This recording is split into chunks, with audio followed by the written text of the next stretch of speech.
benar sedih. Terus sakit hati. Apalagi Kak? Ayo. Ya? Ada yang tahu lagi? Ada yang tahu nggak dampaknya? Apa sayang?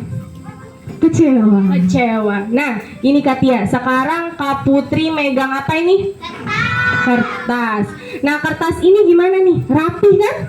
Terus? Oh, wah, ada yang tahu nih. Apalagi? Ini kertasnya gimana nih? Putih, bersih. Ya, bergaris. Coba nih, ini anggap kertas ini perasaan kita atau perasaan teman kita yang terkena bullying. Misalnya dikata-katain kayak apa, kamu gemuk, kamu kurus gitu. Misalnya ya, ini anggap perasaan kita atau perasaan teman kita yang terkena bullying. Coba katain kertas ini, katain. Oh, kertasnya jelek, boleh. Terus kertasnya apa? Ada garis-garisnya, hitam, boleh. Apalagi? Kertasnya kotor, boleh Kak. Apalagi? Kertasnya bau, boleh. Apalagi? Jadi ini anggaplah orang yang kita sakitin. Iya. Apalagi? Kata-kata kalian itu yang kalian katain ke dia nih. Ini contohnya teman kalian yang pengen kalian bully. Kertasnya mau robek, iya. Apalagi? Kertasnya jelek. Nah, ini perasaan teman kita yang terkena bully, teman-teman. Gimana sekarang keadaan dia? Sakit, iya. Apalagi? Ini gimana kertasnya sekarang keadaannya? Iya, dia sedih. Terus apalagi? Sakit hati. Rusak ya dia ya jadinya ya. Oke, kalaupun dia memaafkan kalian atau kita yang terkena bully memaafkan ya. Nih, misalnya ya, kertasnya dia balik lagi memaafkan. Tetap lecak, betul. Balik nggak kayak semula tadi? Enggak. Iya kayak gitu teman-teman. Kalau kita membuli seseorang atau kita benar terasa terbuli, ini perasaan kita yang kita anggap perasaan kita atau teman kita ini tidak akan kembali walaupun mereka telah memaafkan kita. Ya, betul Kak Tia? Betul. Kenapa? Iya, jadi sakit hati itu ibaratkan kertas yang sudah lecak seperti ini atau piring yang pecah. Betul. Piring yang pecah bisa kembali lagi nggak teman-teman? Enggak. Iya, malah dibuang. Tapi itu analoginya atau secara gambaran besarnya ya. Gambarannya seperti itu. Jadi hati yang telah kita sakitin itulah kondisinya. Ya, hati seseorang atau hati orang tua kita atau hati siapapun ketika kita sakitin itu seperti itu. Ya, jadi kita nggak boleh sering-sering melakukan hal-hal yang menyakiti hati teman kita, hati ibu kita di rumah, hati bapak atau hati adik-adik kita atau kakak kita juga dan teman-teman yang kita. paling sering Kak di sekolah ya. Di sekolah itu. Nggak boleh. Bullying itu adalah salah satu perbuatan negatif yang nantinya akan berdampak buruk bagi kita atau teman kita, teman-teman. Oke, adik-adik semua di sini nggak boleh ya, bullying nggak boleh ya. Setuju? Setuju.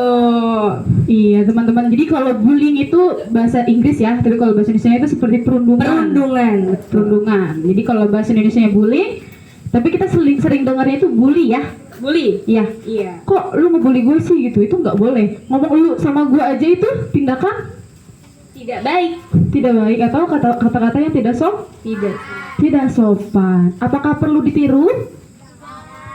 Tapi kenapa sih kalian suka kelewat batas atau suka di luar kontrol kalian buat bilang kayak gitu? Kenapa? Coba kasih satu alasan ke kakak.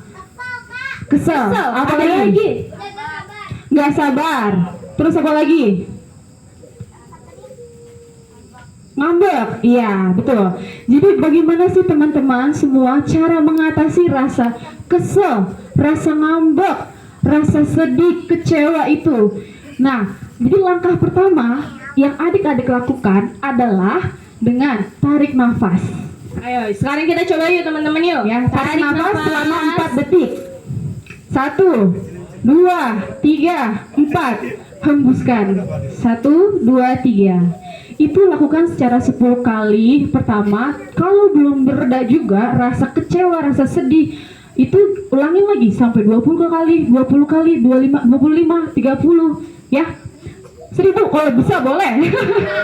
Jadi atur pernapasan itu penting untuk kita semua adik-adik, karena pada dasarnya rasa sedih, rasa kecewa, rasa kesel itu wajar ya. Marah sama orang pun wajar, karena kita tidak bisa mengontrol atau mengatur sikap orang lain terhadap kita. Tapi dengan cara apa sih kita melakukan hal itu? Itu dengan cara kita coba mengatur atau mengontrol diri kita ya. Jadi itu hal yang harus kita lakukan pertama kali, mengatur nafas, karena nafas itu setelah kita mengatur nafas itu menjadilah hati kita jauh lebih baik ya, jauh lebih terkontrol.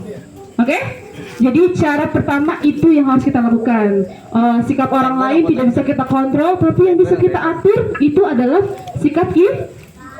Iya, jadi jangan menyalahkan keadaan, menyalahkan orang lain, tapi cobalah kita melihat ke diri sendiri. Jadi harus bisa mengatur pola pernapasan. Kalau misalkan sudah nggak sabaran juga, coba kita duduk dulu. Dari yang berdiri nih, dari berdiri kalian duduk dulu.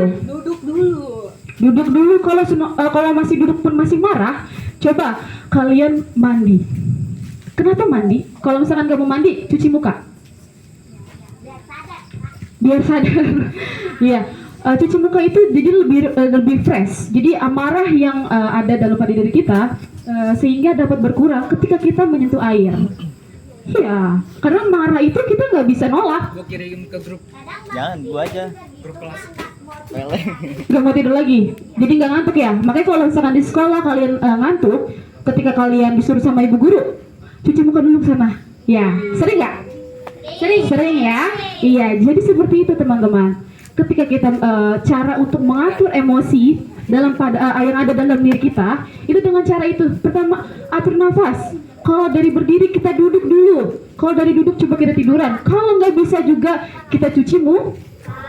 Setelah cuci muka nggak bisa pun mandi dan kita istighfar. Iya nggak apa-apa. Tapi kalau nggak bisa, biasanya kalau kita main dengan perasaan yang kesel, perasaan yang kecewa, itu kita malah jatuhnya malah marah-marah ke teman kita. Bener nggak? Bener kan? Iya, jadi seperti itu teman-teman cara kita mengatur emosi yang datang. Jangankan adik-adik yang masih kecil, kakak pun yang sudah besar harus tentu kita melakukan hal itu juga. Karena kita pada dasarnya manusia, ya, manusia yang punya emosi ya. Jadi cara untuk meningkatkan kecerdasan emosional. Jadi ada dua teman-teman. Di sini ada kecerdasan emosional dan kecerdasan akademik, atau disebutnya kognitif. Itu cerdas itu ada dua. Jadi nggak melulu yang jago matematika itu pintar, nggak selalu, ya kan? Jadi jangan, kenapa? Iya, pokoknya kita nggak boleh cuma mikir pintar matematika berarti pintar semua, belum tentu, ya. Jadi pintar matematika bukan jadi acuan kita pintar atau enggak, gitu. Jadi ada kecerdasan emosional itu seperti tadi. Ketika kita mampu untuk mengatasi emosi yang terjadi dalam diri kita. Kemudian kognitif. Kalau kognitif itu dia lebih ke pembelajaran yang ada di sekolah. Jadi kita belajar matematika, belajar tentang bahasa Indonesia dan lain-lain, itu baru kecerdasan kognitif. Iya, matematika, bahasa Indonesia, bahasa Inggris itu kognitif, bahasa Sunda juga kognitif. Jadi bisa dilatih, dan sama kecerdasan emosional itu juga bisa dilatih dengan cara seperti tadi. Mudah kok, cuman atur nafas. Kalau lagi marah, atur nafas segera mungkin. Ya, semuanya bisa ya. Pokoknya semoga bisa dimanfaatkan apa yang kakak kasih ini informasinya, karena ini sangat perlu buat kita semua, ya. Oke, teman-teman, berarti bullying itu boleh apa enggak sih? Nggak boleh. Kalau kita nggak mau dikatain, jangan ngatain. Kalau nggak mau iya, kalau nggak mau dikatain jangan ngatain. Oke, sekarang nih Kak Putri punya apa ya? Enggak, tebak-tebakan. Tepuk anti bullying. Kira-kira ada yang tahu nggak? Ada yang tahu, sebagian ada yang tahu, ada yang belum. Ayo kita bareng-bareng ya.